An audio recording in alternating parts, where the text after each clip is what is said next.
क्या बिना श्रद्धा और भक्ति के पूजा की जा सकती है और क्या वो स्वीकार होती है? देखिए, भगवान तो सर्वदा सभी लोगों को माफ ही करते हैं। सनातन धर्म की शुरुआत कैसे हुई और उसके मुख्य सिद्धांत क्या हैं?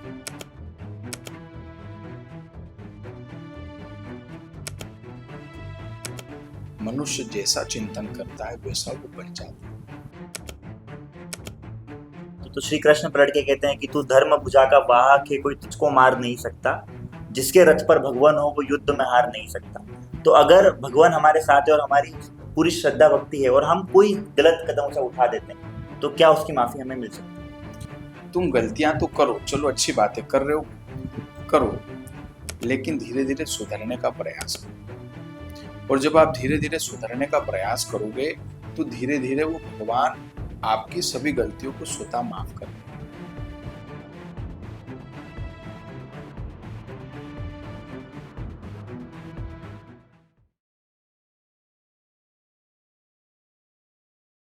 जय हिंद साथियों, आप सभी का स्वागत है हमारे इस खास पॉडकास्ट में, जहां हम धर्म, जीवन और अध्यात्म के रहस्यमय विचारों को सरल भाषा में समझने का प्रयास करेंगे।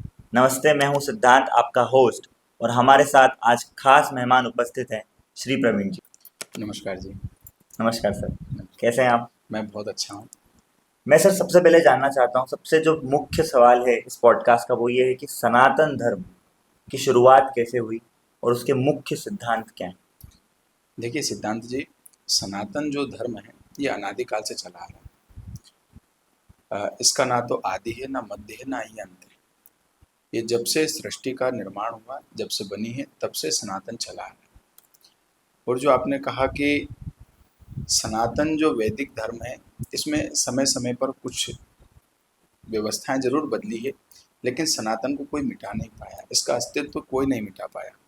इसलिए सनातन धर्म जो है सबसे प्राचीन धर्म एक यही है। बाकी सब मत हैं, पंथ हैं अलग अलग। बाकी प्रवीण जी, हमारी जनता जानना चाहती है कि धर्म शब्द का क्या महत्व होता है हमारे जीवन में?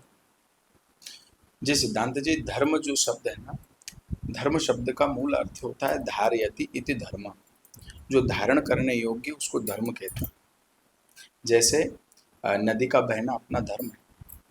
जैसे अ, हमारा जैसे पति का पत्नी के प्रति एक धर्म है, बच्चों का एक पिता के प्रति जो धर्म है, ये धर्म जो शब्द है, इसको धारण करने की जो सामर्थ्य होती है उसी को धर्म कहते हैं। धर्म शब्द यदि मूल रूप से यदि हम उस तक पहुंचे तो ईश्वर को प्राप्त करने का एक मूल साधन।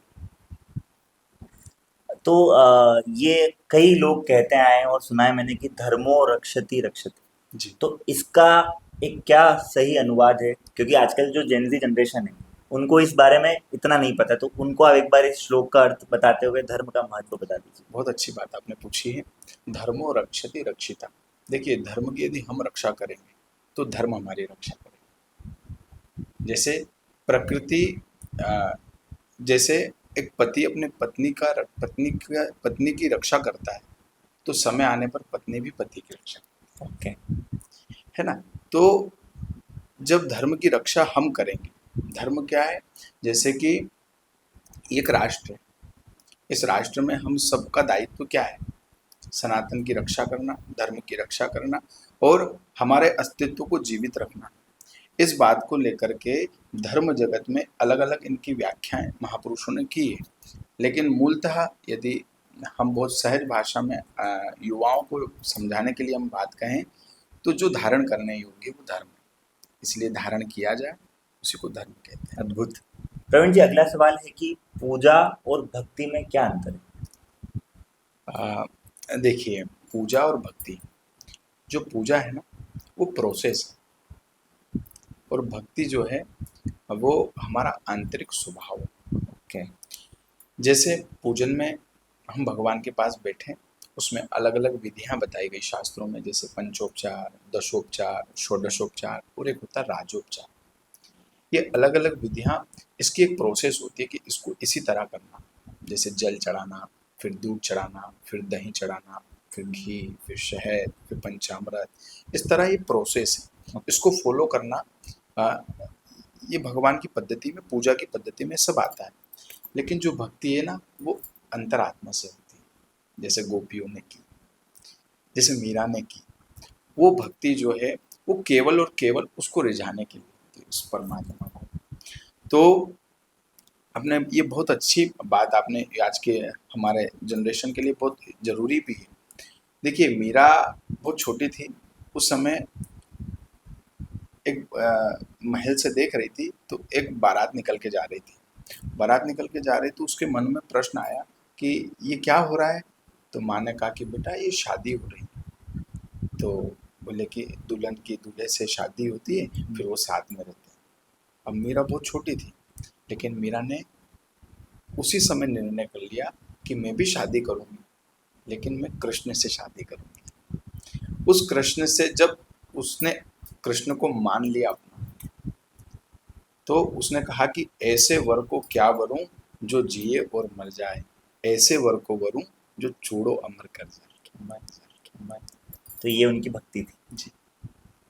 और मेरे ख्याल से मीरा जी से ज़्यादा भी कोई भी आज तक दुनिया में कृष्ण जी का भक्त नहीं रहा।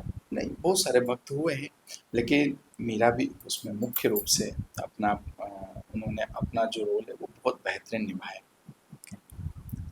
बहुत सुंदर। तो सर मेरा ये सवाल है आपसे कि क्या बिना श्रद्धा और भक्ति के पूजा की जा सकती है और क्या वो स्वीकार होती है? बिल्कुल, पूजा तो कैसे भी हो सकती है। देखिए, पूजा का अर्थ केवल भगवान के पास बैठना ही नहीं। आप जो काम कर रहे हैं वो भी पूजा में ही आता है। हम जो भी हमारे दिनचर्या में जो जो चीजें आती है वो सब पूजा ही है। इसलिए भगवान शिव की स्तुति जब हम करते हैं तो उसमें कहा, आत्मा त्वं गिरिजा मति सहचरा प्राणा शरीरम ग्रहम पूजा ते विषयोपभोग रचना निद्रा समाधि स्थिति संचारा पदयो प्रदक्षिण विधि स्तोत्राणि सर्वा गिरो यद्यत कर्म करोमि तद्दखिलम शंभु तवाराधन। इसका अर्थ क्या है कि यह आत्मा है। आत्मा तुम गिरिजा मति सहचरा, जो मेरी मति है वो परमात्मा में लगी रहे, और जो मैं चलता हूँ ये भगवान की परिक्रमा है। जो मैं शयन करता हूँ, सोता हूँ, ये भगवान की समाधि है, निद्रा मेरी समाधि है। जब उस अवस्था में देखिए हम जो भी कर्म करते हैं उसमें हर चीज में आप उसको पूजा मान के करो, तो आपका कर्म पूजा हो जाएगा। लेकिन आपने जो प्रश्न किया कि उसकी विधि क्या है, देखिए मार्कंडेय पुराण में बहुत अच्छी बात आई है कि यम यम चिंतयते कामम तम तम प्राप्नोति निश्चितम। मनुष्य जैसा चिंतन करता है वैसा वो बन जाता है। इसलिए मैनिफेस्टेशन। हाँ, बिल्कुल। तो पूजा जो है वो एक प्रोसेस है, जो हमारे जो हमने अभी बात कही उसके लिए। लेकिन जो भक्ति है वो स्वतः होती है। श्वास आप अपनी मर्जी से नहीं ले रहे, अब ऑटोमेटिक हो रही, आ रही। ऐसे ही भक्ति जो है वो ऑटोमेटिक वाली ओके, बहुत बेहतरीन। बहुत ही बेहतरीन और सरल तरीके से आपने हमारे दर्शकों को ये समझा दिया है। और मुझे लगता है कि अगर कोई यहाँ तक अपना पॉडकास्ट देख रहा है तो वो ऑलरेडी भक्ति करना शुरू कर चुका होगा और उसको पता है कि अब चाहे मैं कृष्ण को पूजूं या राम को पूजूं या फिर मैं काम करूं, अगर वो अपने शुद्ध मन से कर रहा है तो वो उसकी भक्ति है। सर मैं आपसे जानना चाहता हूँ कि हम युवाओं को अगर हम भक्ति के मार्ग पे लाना चाहें तो सबसे मुख्य सवाल जो आता है युवाओं को वो रहता है कि विराट कोहली ने भक्ति क्यों अपनाई? आपका क्या विचार है इस बारे देखिए, भक्ति सबको करना चाहिए। एक समय के बाद व्यक्ति अपने काम से खूब कमाता है, खूब करना चाहिए, खूब मेहनत करना चाहिए। लेकिन एक समय के बाद व्यक्ति थकान महसूस करता है, अपने आप को अकेलापन महसूस करता है। तो कहा जाता है कि ऐसे समय में क्या किया जाए? तो जब हमारे जीवन में हम थक हार जाते हैं, आप दिन भर जो काम करते हैं सुबह से लेकर रात्रिकालीन तक, जब आप थक जाते हो तो नींद अपने आप ही आ जाती है आपको। जैसे ही आप बिस्तर पर पहुंचे आपको नींद आ जाती बराबर होता है। है। ऐसे ही जीवन में जब हम कोई भी कार्य करते हैं, जैसे हम भौतिकवाद में जीने वाले लोग हैं, तो भौतिकवाद में जीना अच्छी बात है, कोई बुरी बात नहीं। लेकिन उसके साथ कुछ समय ईश्वर के लिए, उस परमात्मा के लिए निकालना चाहिए, जिससे हमारा जो मन, जैसे विराट कोहली की आपने बात करी, विराट कोहली जी ने प्रेमानंद जी के यहाँ जाकर उनकी पति पत्नी है अनुष्का जो उनकी जी पत्नी जी। है, दोनों का बहुत महत्वपूर्ण, देखिए पति और पत्नी दोनों यदि मिलकर के यदि कोई कार्य बातें करते हैं तो उसी से पूरा जीवन परिवर्तन होता है। इसलिए हमारे जीवन में हमारा पार्टनर भी वैसा हो, और जब पार्टनर वैसा होगा तो आप धीरे धीरे धीरे धीरे आपकी मनस्थिति धीरे धीरे बदलने लग जाएगी, चाहे आप कितने भी नास्तिक। नास्तिक कौन है? नास्तिक का अर्थ मूल रूप से भगवान को वो कह रहा है कि ना मानना। तो वो ऑलरेडी भगवान को मान चुका है, क्योंकि मान आप उस चीज को नकार रहे हो जो है, तो आप नास्तिक हो ही नहीं। अब देखिए हवा को आप देख सकते हो क्या? नहीं लेकिन वो होती है। होती है। इसी तरह परमात्मा, हम परमात्मा को इन आंखों से नहीं देख पा रहे, लेकिन परमात्मा वास्तव में होता है, होते हैं। और ये शास्त्रों में लिखा गया, तभी तो हमको ये सब पता है। हम इस अच्छा, विवाद भी उसी का हो रहा है, जिसको जो है अस्तित्व में उसी का हम विरोध कर रहे हैं। हवा आप महसूस कर रहे हैं, लेकिन आप कह रहे हो, आप कह दो कि हवा नहीं है तो उसका अस्तित्व थोड़ी खत्म हो जाएगा। सही बात। तो जैसे कि अभी आपने कहा कि परमात्मा है, हवा नहीं दिखती, लेकिन हवा है, परमात्मा है। आपका क्या महत्व है कि क्या भूत पिशाच भी हैं? क्योंकि भूत पिशाच निकट नहीं आवे, महावीर जब नाम सुनावे, तो जब ये लाइन बोली गई है तो फिर भूत पिशाच भी होना चाहिए। बिल्कुल होते हैं, बिल्कुल होते हैं। जैसे आपके अंदर अच्छे गुण हैं, लेकिन आपके अंदर बुरे गुण भी तो हैं। वो भी तो हर व्यक्ति के अंदर होते हैं, अच्छे गुण भी होते हैं, बुरे गुण भी होते हैं, तो भूत पिशाच भी होते हैं। और जब वो बात लिखी गई है तो होती भी है। इसलिए तुलसीदास जी ने बहुत अच्छी बात लिखी है ना, भूत पिशाच निकट नहीं आवे, महावीर। महावीर जब नाम सुनावे। तो महावीर का जब नाम सुनते हैं तो भूत पिशाच भी वहां से भग जाते हैं। जैसे जो नकारात्मक विचार हैं वो भी तो प्रेत ही है ना, अच्छा। उसी को भूत पिशाच। कोई अलग से, वो अलग अलग आत्माओं की गति नहीं होती। इसलिए वो विषय थोड़ा सा कभी हम बड़ा पॉडकास्ट करेंगे तो उसमें हम ये बातें और शेयर करेंगे। जरूर जरूर। प्रवीण जी, आजकल युवाओं का मानना है कि वो भक्ति तो करते हैं और मंदिर भी जाते हैं, लेकिन कुछ अगुण है उनके, जैसे कि हो सकता है उनके लिए वो अगुण ना हो, मांस खाना, दारू पीना, लेकिन वो ये निश्चित करते हैं कि हम मंगलवार को ना खाएं और शनिवार को ना खाएं। तो क्या ये करना सही है, या फिर ये चीज उनके जीवन को कितना प्रभाव कर रही है? बिल्कुल, ये युवाओं के लिए बहुत जरूरी है। देखिए, कोई कहता है कि मंगलवार को नहीं खाना, शनिवार को नहीं खाना, चलो उसके अंदर त्याग की भावना तो है। वो धीरे धीरे मंगलवार के दिन कभी कभी बोलेगा बुधवार भी छोड़ना, गणेश जी का गणेश दिन, जी का दिन। गुरुवार भी छोड़ना कि आज तो बृहस्पतिवार है, आज तो गुरु का दिन, शुक्रवार, शनिवार, ऐसे धीरे धीरे छोड़ेगा तभी व्यक्ति का धीरे धीरे बदलाव ऐसे ही होता है। कम से कम वो मंगलवार के बहाने छोड़ तो रहा है, अच्छी बात है, ओके। छोड़ना चाहिए। मेरा सर आपसे सवाल है कि जैसे कि कोई भी व्यक्ति हुआ, अब उसके मन में भगवान के प्रति शुद्ध भाव है, तो क्या एक आध की गई गलती माफ़ी, उसकी माफ़ी हो सकती है? क्योंकि अर्जुन कह रहे हैं श्री कृष्ण से कि मैं इन लोगों को नहीं मार सकता, ये तो मेरे अपने हैं, तो और अगर इन्होंने मुझे मार दिया तो श्री कृष्ण पलट के कहते हैं कि तू धर्म भुजा का वाहक है, कोई तुझको मार नहीं सकता, जिसके रथ पर भगवान हो वो युद्ध में हार नहीं सकता।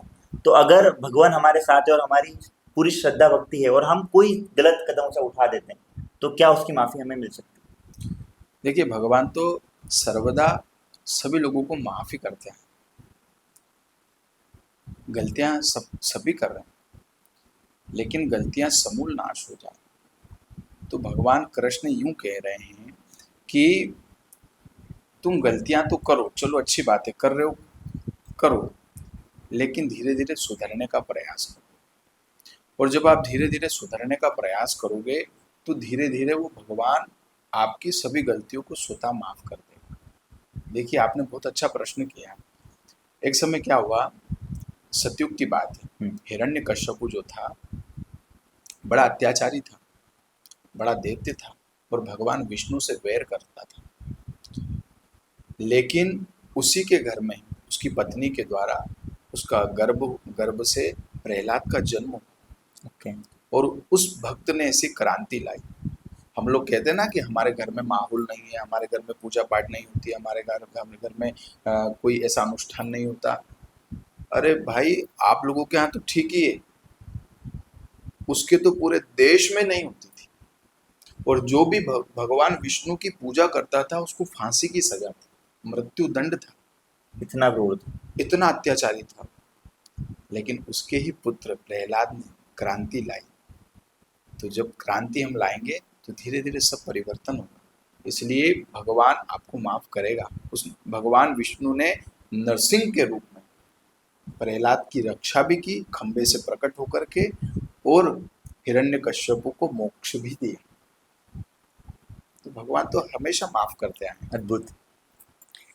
जब हम युवाओं की बात कर रहे हैं तो मैं एक आखिरी प्रश्न युवाओं की तरफ से पूछना चाहूँगा, जो आजकल कई लोगों के सबकॉन्शियस माइंड में रहता है लेकिन वो उस बारे में चर्चा नहीं कर पाते। तो मैं चाहता हूँ कि इस पॉडकास्ट के माध्यम से हम एक सवाल वो भी टच करें जो जिस बारे में कोई बात नहीं कर रहा। सवाल ये है कि सर, क्या शादी के पहले संभोग करना सही है, और अगर कोई ये करता है तो उसके जीवन पे इसका क्या प्रभाव पड़ता है? देखिए, हमारे परंपराओं में जो शादी विवाह है ये बहुत पवित्र रिश्ता माना, और पवित्र जब रिश्ता है तो पति और पत्नी के बीच में सारी चीजें होती है। तो पहले सारी चीजें ये तो गलत है, शास्त्र इसकी आज्ञा नहीं देते। लेकिन एक पति और पत्नी जब सात्विक जीवन जी करके और अपना जीवन निर्वाह करते हैं, उसी से भक्त ध्रुव जैसी संतानों का जन्म होता है। इसलिए श्रेष्ठ कार्य करने के लिए हमारे जीवन भी श्रेष्ठ होना चाहिए, हमारे आचरण भी श्रेष्ठ होने चाहिए, पवित्र होना चाहिए। इसलिए हमारे यहाँ कहा गया, ओम अपवित्रः पवित्रो वा सर्वावस्थान गतो विवा। अपवित्र से हम पवित्र हों, अशुद्ध से हम शुद्ध हों। हमारी जो यात्रा है, धर्म जगत की यात्रा है, आत्मिक यात्रा है, उस यात्रा को हम शोधन करते हुए, पवित्र करते हुए आगे बढ़ते, चरे वेती चलते रहो। एक दिन आपको भी आप पवित्र होगे और इस संसार को श्रेष्ठ दे पाओगे। आपका आचरण ही पूज्य है। अब देखिए, चरण किसके पूजे जाते हैं? बड़ों के, जो श्रेष्ठ, श्रेष्ठ जिनके हैं। आचरण श्रेष्ठ हैं, जी, उन्हीं के चरण पूजे जाते बराबर। हैं। इसलिए यदि आचरण आपका श्रेष्ठ होगा तो आपके चरण पूज्य होंगे। प्रवीण जी, मैं आपसे जानना चाहता हूँ कि मेरे साथ भी पर्सनली ऐसा होता है, और ये काफ़ी लोगों के साथ हुआ होगा। अगर लोग देख देख रहे हैं यहाँ तक तो वो इससे रिलेट कर पाएंगे कि इंसान के पास जो होता है, जो इंसान के पास मौजूद है, उसकी कदर उससे कम होती है, और जो उसके पास नहीं होता है उसकी इच्छा उससे ज़्यादा होती है। ऐसा क्यों होता है? हमारे पास जो है ना, हमको वो अनुकूल नहीं लगता। हम उससे हम दूसरों को देख करके जीना चाहते हैं, हम खुद में नहीं जीते। इसलिए हमारी जो सुख और दुख की जो बातें हैं ये हमको परेशान करती हैं। एक बार क्या हुआ, बहुत अच्छा प्रसंग आप हमको बताएं। एक बार क्या हुआ कि एक भक्त, उसने भगवान शिव जी के यहाँ प्रार्थना की, और उसने प्रार्थना करके कहा कि शिव जी प्रकट हो गए। शिव जी प्रकट हो गए तो भगवान शिव ने कहा कि बताओ भक्त, तुमको क्या चाहिए? तो उसको तो ईर्ष्या थी। उसने कहा कि भगवान, अ, मुझे एक अच्छा बड़ा घर बना दीजिए। उस भगवान ने कहा कि तू जो भी बताया बोलेगा तेरा पड़ोसी का डबल हो। अच्छा। अब उस समय तो ध्यान नहीं दिया गया, लेकिन जैसे उसने कहा कि मेरा बड़ा घर बन जाए तो पड़ोसी का डबल हो। अब बड़ा परेशान आदमी, दुखी हो गया उससे। अब उसने कहा कि मेरे पास एक कार आ जाए, तो पड़ोसी के यहाँ दो आ गई, और परेशान। मेरे पास और जमीन हो जाए तो पड़ोसी के डबल हो गई, सारी चीजें डबल डबल। अब तो व्यक्ति और परेशान। तो उसने क्या करा, अब उसने कहा कि भगवान मेरी एक आंख फोड़ दो। अच्छा। तो पड़ोसी की दोनों फुट गई। तो कहने का आशय ये है कि व्यक्ति अपने सुख से सुखी नहीं, अच्छा। वो दूसरों के सुख से ज्यादा दुखी है। दूसरों की अपेक्षाओं को लेकर के वो ज्यादा परेशान है कि वो ऐसा, लेकिन ऐसा होना नहीं चाहिए। हमारे कहा कि सुख में सुमिरन सब करे, दुख में करे ना कोई, और जो सुख में सुमिरन करे तो दुख आए कोई। इसलिए हमेशा भगवान का सुमिरन कीजिए, भगवान की प्रार्थना कीजिए, और सबका हित, हमारा जो शास्त्र है वो सर्वे भवन्तु सुखिना की बात करता है, सब सुखी रहें, सब निरोगी रहें, सब प्रसन्न रहें, ऐसे भाव हमारे होते हैं। तो इसलिए सबका अच्छा सोचे, सबका भला सोचे, यही हमारा सनातन धर्म बताता है और इसी के हेतु हम लोगों को आगे बढ़ना चाहिए। सर आजकल जैसे कि हम लोग देख रहे हैं कि जो माताएं हैं हमारी बहनें हैं ये प्रदीप जी मिश्रा को बहुत सुनते हैं। तो प्रदीप जी मिश्रा कहते हैं कि बेलपत्र चढ़ाने से आपकी सारी समस्याएं दूर हो जाएंगी। होते भी है, कई लोगों की हुई भी है, हमने जैसे देखते हैं टीवी में। लेकिन सर मेरा एक मित्र है, उसकी मम्मी डेली बेलपत्र चढ़ाती थी कि मेरा बच्चा पास हो जाए और वो 12वीं कक्षा में फेल हो। तो क्या उन्होंने सही से नहीं करी ये क्रिया, या फिर क्या ये बात ही गलत है कि बेलपत्र चढ़ाने से कुछ अच्छा हो जाए? देखिए, भगवान में आस्था रखना जरूरी है और भगवान को बेलपत्र चढ़ाना चाहिए। उसमें तो कहा गया कि त्रिदलम त्रिगुणाकारम त्रिनेत्रम च त्रयायुधम त्रिजन्म पाप संहारम बिल्वपत्रम शिवात्मा। मंत्र तो कहता है कि 3 जन्म के पाप शमन हो जाते हैं। लेकिन यहाँ आकर के यदि हम बातें करें तो ये थोड़ा सा मेरे हिसाब से अच्छा नहीं है। पढ़ाई करें, मेहनत करें, हमारा जो ध्यान है वो एकाग्र पढ़ाई में रहेगा। भगवान शिव की आराधना करना चाहिए, सभी ने की और सभी करते आए हैं। इसलिए प्रार्थना करना अच्छी बात है, स्तुति करना अच्छी बात है, लेकिन सब कुछ भगवान पर छोड़ देना ये अच्छा नहीं। अच्छा नहीं, वो भी कितना साथ देगा। और वो तो दे ही रहा है ना, आपको जीवन दिया उसने, और क्या चाहिए आपको श्वासें दे रहा है। कितनी श्वासें आप ले रहे हो, 21,600 श्वासें एक स्वस्थ मनुष्य लेता है और छोड़ता है। तो जब भगवान ये सब दे रहा है तो ये चीज़ें तो मेहनत के द्वारा की जाए। अद्भुत सर। नवरात्रि आ रही है, तो बिल्कुल। नवरात्रि में कन्याएं तैयार होकर गरबा रुबा करती हैं बहुत आनंद से, उत्साह से। तो कुछ उसकी अब बताइए महत्व कि ये क्यों होता है, गरबा क्यों किया जाता है? क्योंकि हम तो जनरेशन वाइज फॉलो करते आ रहे हैं, हमें उसका उद्देश्य नहीं पता। तो क्या आप थोड़ा सा? बहुत अच्छा है आपका प्रश्न। देखिए, गरबा जो है वो हमारे परंपराओं में है और इसका जो मूल बात यदि मेरे हिसाब से यदि समझ में आए तो मैंने इस तरह सोचता हूँ मैं। गरबा, जो बच्चा माँ के गर्भ में होता है और जब वो 9 महीने के बाद जन्म प्रसव होता है, जब बच्चा का जन्म होता है तो वो गरबा तो गर्भ में ही करता है। तो ये जो 9 दिन है ये उसके लिए, माँ भगवती की प्रार्थना के लिए कि हमारा जो गरबा है, हम जैसे माँ के गर्भ में सेफ रहते हैं, ऐसे ही हम इस 9 दिन में माँ भगवती के साथ में आनंद पूर्वक, उत्साह पूर्वक रहें। अद्भुत। और सर मैं जानना चाहता हूँ आपसे कि सर आप किस भगवान को ज़्यादा मानते हैं? क्या सारे भगवान समान हैं आपके लिए? क्योंकि देखिए, मैं तो हनुमान जी का भक्त हूँ और मैं रोज़ हनुमान जी की भक्ति करता हूँ। लेकिन अब मैं सारे भगवानों की भक्ति करूँगा तो क्या करना चाहिए मुझे? मतलब मेरा सवाल यही है कि क्या हम एक भगवान को अपने परमात्मा मानते थे, आज शिक्षक दिवस है तो गुरु मानकर आगे बढ़ सकते हैं? बिल्कुल, बिल्कुल मान सकते हैं। देखिए, भगवान सब एक हैं, लेकिन भगवान के स्वरूप अलग-अलग। जैसे हमारे जो शास्त्रों में कहा गया है कि आकाशात पतितम तोयम यथा गच्छति सागरम सर्वदेव नमस्कारम केशवम प्रतिगच्छति। देखिए, आकाश से जो जल गिरता है, हम्म, तोयम यानी जल को कहते हैं। ओके। जल का अर्थ तोयम संस्कृत में कहा गया है।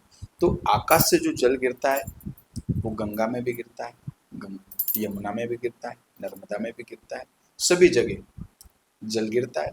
वो जल सारा कहाँ चला जाता है? अंत में समुद्र में। समझ रहा हूँ। तो अंत में वो समुद्र में चला जाता है। तो गंगा का महत्व है, गंगा का जो महत्व है वो अपना है।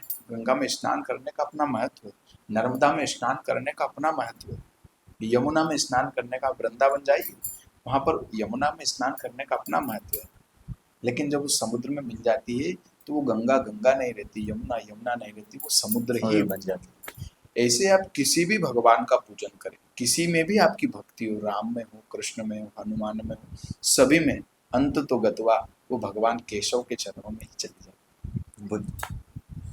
तो अगर मैं तो भक्ति करता हूँ, लेकिन कुछ ऐसे भी लोग हैं जो भक्ति करना चाहते हैं लेकिन शुरू नहीं कर पा रहे हैं।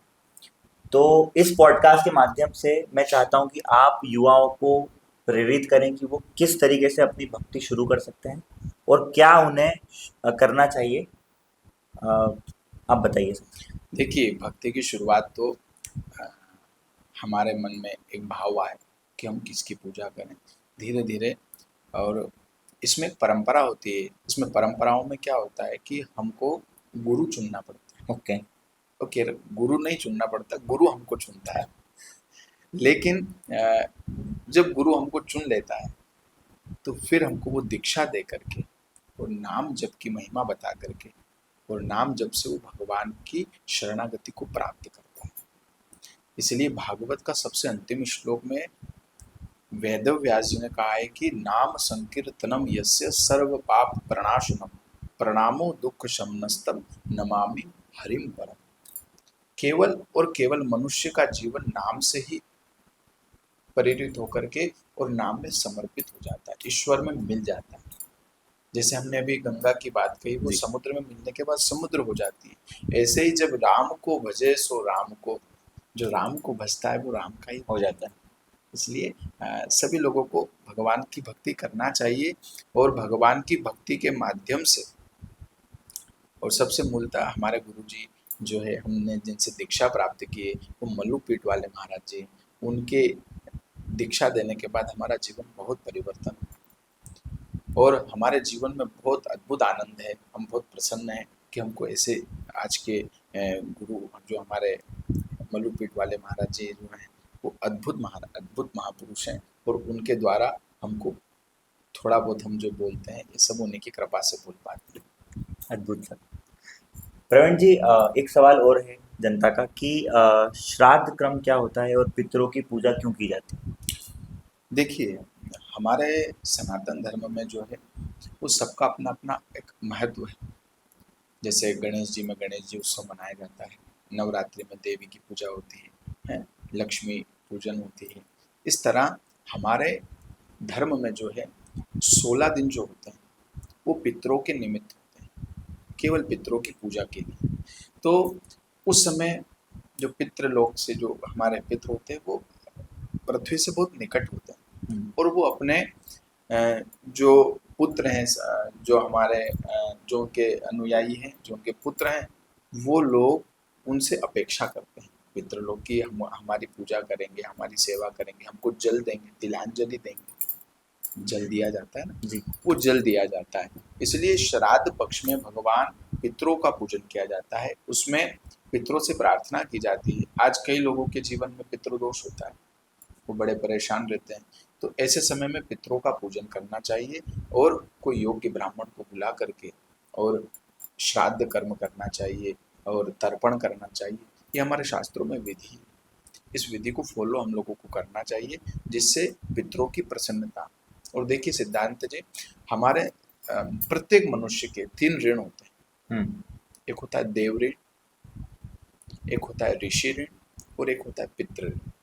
और इन ऋणों से हम कभी भी ऋण नहीं हो मुक्त सकते, नहीं हो सकता। मुक्त नहीं हो सकते। देव ऋण जिसे हम जल पीते हैं, जिसे प्रकृति से हम हवा लेते हैं, हमको अन्न मिलता है, प्रकृति से मिलता है, ये देवताओं के द्वारा तो प्रदत्त है, तो उनसे हम कभी ऋण नहीं हो सकते। एक होता है ऋषि, जिन ऋषियों की सप्त ऋषियों की हम संतान हैं। और एक होते हैं ऋषि पितृ, पितृ ऋण।